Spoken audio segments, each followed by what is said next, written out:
Hi, welcome to YoungManOld Adventures. Now, from when I was very little, from when the dinosaurs roamed the earth, I could not go to sleep at night unless I heard stories. And my father and my grandmothers, both of them, God bless their souls, were terrific at telling stories. Now, these stories never were about any particular subject as such. It was about history, mythology, science, politics, family, heroism, the Second World War, the first, the works.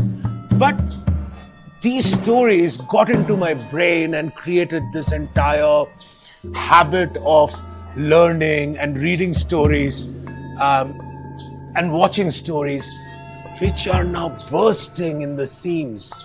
They are banging against the walls of my head, wanting to come out. And that is what Young Man Old is all about. This is about stories. I am sitting in a place called Sarkunda.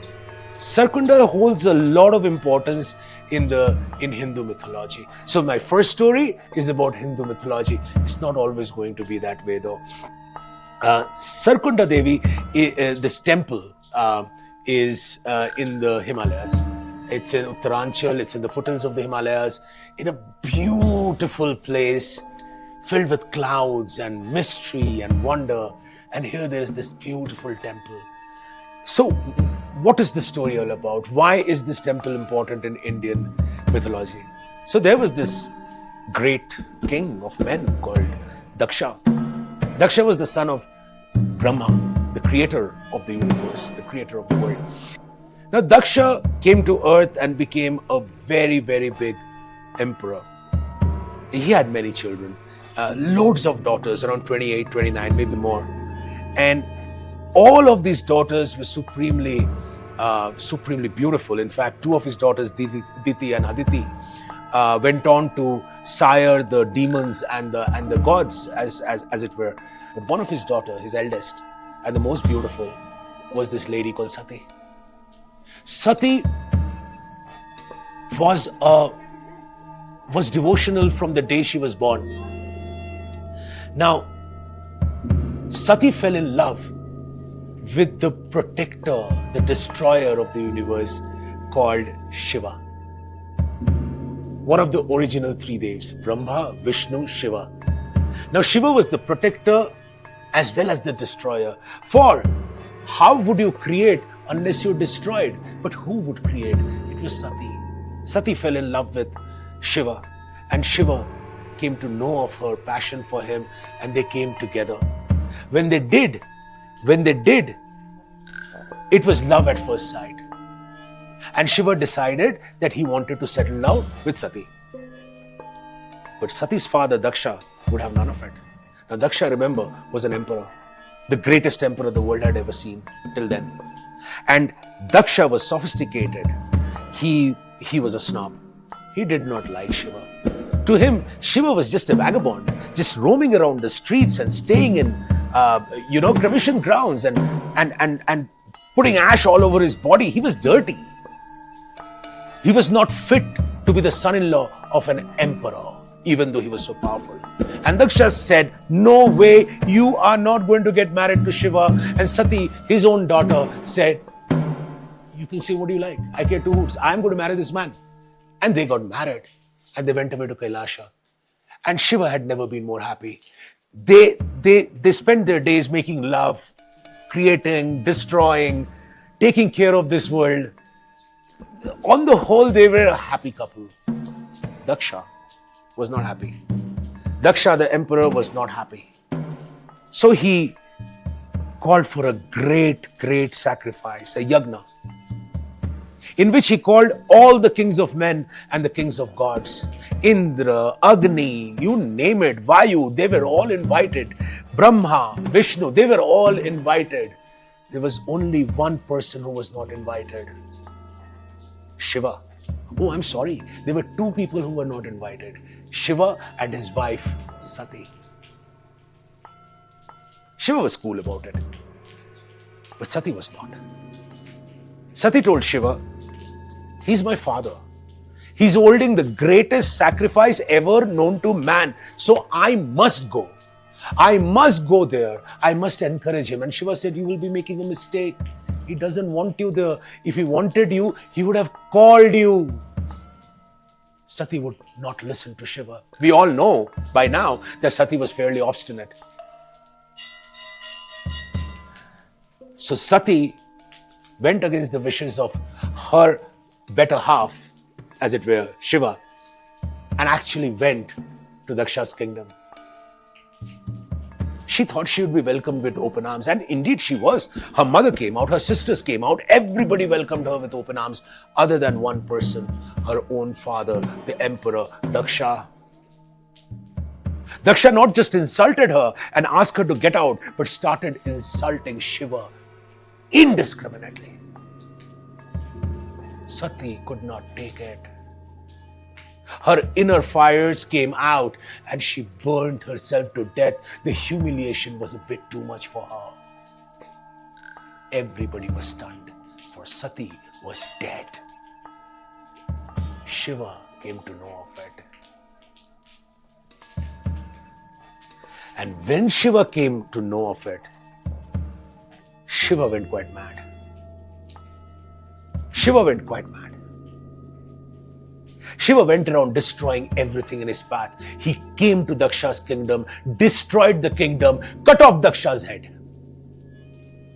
And then, taking the body of Sati in his arms, he started roaming around the world and destroying everything in his path. He forgot his job was to protect. He just remembered his brief of destruction. Everywhere he went, there was destruction, and the gods got scared. The gods were scared that the world, so painstakingly created, was going to get destroyed because of Shiva's anger. They went and pleaded with Shiva. Shiva wouldn't have none of it. Shiva just refused to listen to anyone. He went on his tandav, a dance of destruction, as it were. Till the gods went to Vishnu.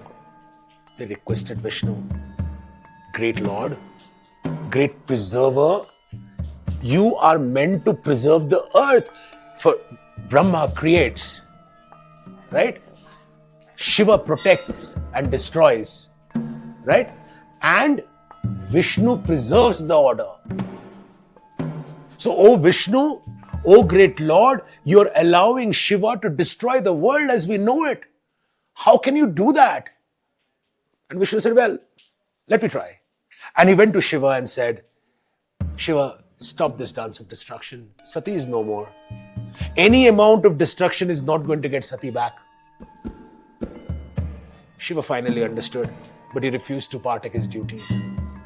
He just roamed around like a madman carrying Sati in his arms. He was not doing his duty still. He had just stopped destroying. And the gods were still worried. So they went to Vishnu again and said, you made him stop destroying, but he's not protecting. He's not protecting anymore. So in the end, helpless, Vishnu let go of the greatest weapon in his repertory, his Sudarshan Chakra. The chakra went to Shiva, took Parvati from his arms and cut her into 52 small pieces. And these pieces scattered around the entire Indian subcontinent, from Afghanistan to Sri Lanka, forming what we know today as the Shakti Piths. These Shakti Piths are centers of the great feminine power, the other half of Shiva. All of them are supposed to be parts of Sati. Finally, Shiva understood. And indeed, he was warmed by the respect that Sati had been given by Vishnu himself. He went back to protecting. He went back to destroying. He went back to what he was meant to be in the scope of things in the universe. But our story is not over here. Why Sarkunda Devi? Because the locals here believe that when Vishnu cut Sati's body up into 52 pieces, her head landed here, right here where I am sitting. Right here where you see this temple covered by the fogs. This is one of the greatest Shakti Piths ever. It's not easy to come here, you have to walk 2 kilometers up a hill. It's a fairly steep hill and it's raining. Of course, I took the ropeway and you can too. But you must come here to feel that the power, because there is Durga Mandir, there is Sati's Mandir over here, or Sarkunda Devi's Mandir, or the temple of Sarkunda Devi, and then there is a Bhairav Mandir, and then of course you have a Yagna Kaksh, which is a center of sacrifice, and then of course you have Shiva Parvati and also a Hanuman Mandir. Hanumanji and Shivaji are two of my favorite deities. Years later, there was another girl child born of the king of the mountains. That king of the mountains was known as Himalaya. And his daughter was called Parvati. Parvati for years begged Shiva to give her an audience. Shiva did not listen. Shiva's heart was already dwelling in the 52 Shakti Piths of Sati. He loved Sati. Sati was the love of his life. Parvati still tried. And in the end, Shiva gave her an audience. And bit by bit, Parvati won his love. Shiva loved again. And then but he found it difficult to admit to himself that I used to love Sati. How can I give that same passionate love to Parvati? That is when Vishnu came to him and said, Shiva, it's fine. Parvati is the reincarnation of Sati. She is Sati, again come to earth in human form. She is your love, your consort. And that is so beautiful. A love that transcended generations, transcended births, transcended God knows how many different incarnations. An endless love. When we talk about Romeo, Juliet, Shiri, Farhad, you must never forget that our own history and mythology of different cultures have many such stories of endless and eternal love, like the one between Shiva and Sati, which became eventually Shiva and Parvati. That's how it is. That was my story for the day. There are no lessons in this. It's just a story. If you want to take a lesson, you can. Till the next time, stay curious, because it's all about stories.